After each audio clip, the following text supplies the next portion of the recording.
آئیے سب سے پہلے ہم اپنے پیارے آقا حضور رحمت عالم نور مجسم صلی اللہ تعالیٰ علیہ وسلم کی بارگاہ بکس پناہ میں اپنی غلامی کا ثبوت دیتے ہوئے بآواز بلند درود پاک کا نذرانہ پڑھیں گے اور پڑھیں اللہم صلی علی سیدنا و مولانا محمد وبارک وسلم صلاة و سلام علیک یا رسول اللہ صلی اللہ تعالیٰ علیہ وسلم۔ جتنے لوگ بیٹھے ہیں اتنی آواز نہیں آئی ہے، ایک مرتبہ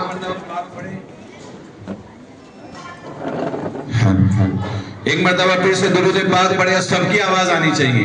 پڑھیے اللہم صلی علی سیدنا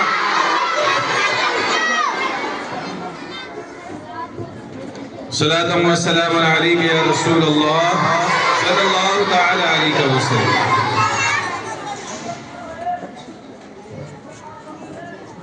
بہت سارے تقاریر اور بہت ساری اسپیچ ہو چکی ہیں، بہت ساری باتیں بھی آپ کے گوشے گزار کی جا چکی ہیں۔ میں بس اپنی حاضری لگانے اور جو مجھے حکم ہوا ہے اس پر عمل کرنے کے لیے حاضر ہوا ہوں۔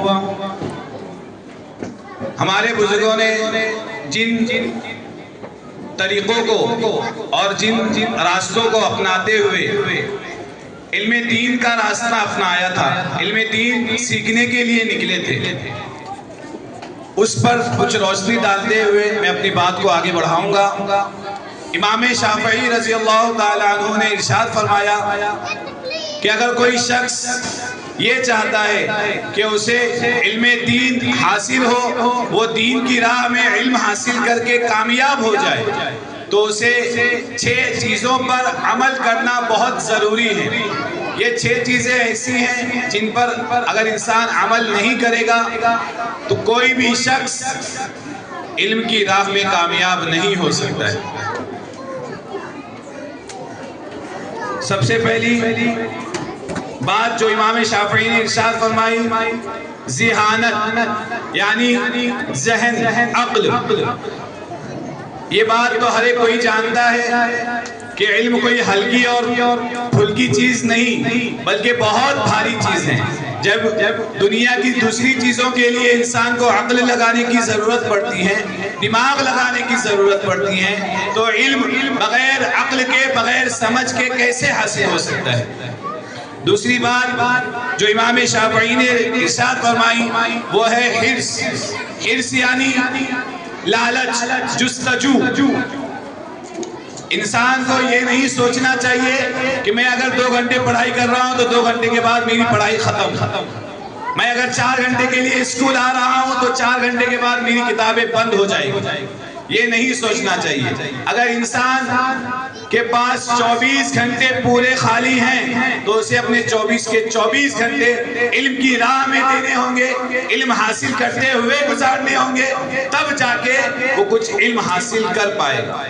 تو یہ نہیں سوچنا چاہیے کہ علم کون دے رہا ہے، ہمیں یہ جستجو رکھنا چاہیے کہ علم کہاں سے آئے گا اور کیسے آئے گا۔ تیسری بات جو امام شافعی رضی اللہ تعالیٰ عنہ نے ارشاد فرمائی وہ ہے محنت۔ بغیر محنت کے تو کھانا بھی نہیں پیٹ میں جاتا ہے، علم کہاں سے حاصل ہو جائے گا؟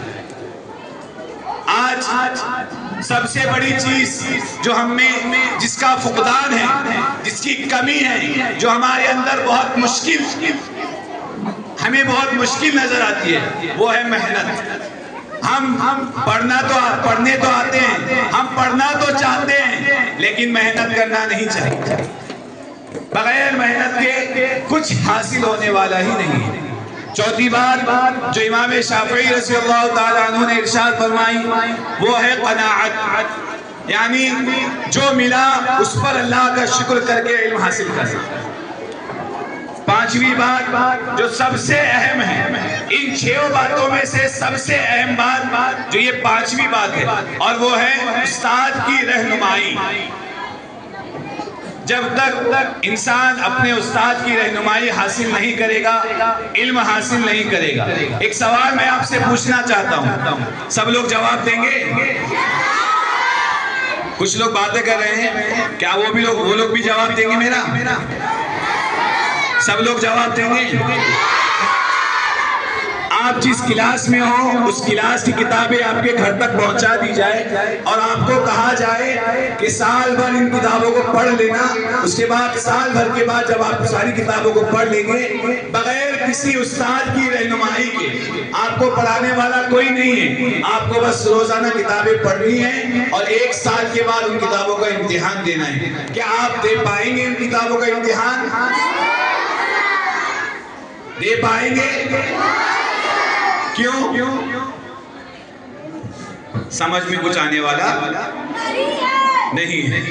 اسی لیے جب تک استاد کی صحیح رہنمائی نہیں ہوگی طالب علم علم کی راہ میں، علم کے راستے میں آگے نہیں بڑھ سکتا۔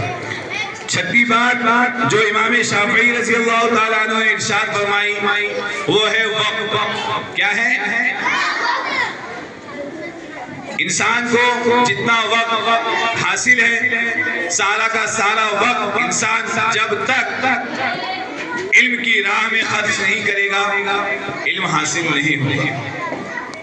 تو یہ 6 باتیں ایسی ہیں کہ اگر انسان ان 6 باتوں پر عمل کرے گا تو انشاءاللہ ضرور بضرور اسے علم کے راستے میں کامیابی حاصل ہوگی۔ مجھے دوسری بات کا جو حکم ہوا ہے وہ بات بھی عرض کرتے ہوئے اپنی جگہ لینا چاہوں گا۔ ایک سوال آپ لوگوں سے، جس علم کو ہم حاصل کر رہے ہیں کیا وہ دیواروں پر لکھنے کے لیے حاصل ہو رہا ہے؟ نہیں نا؟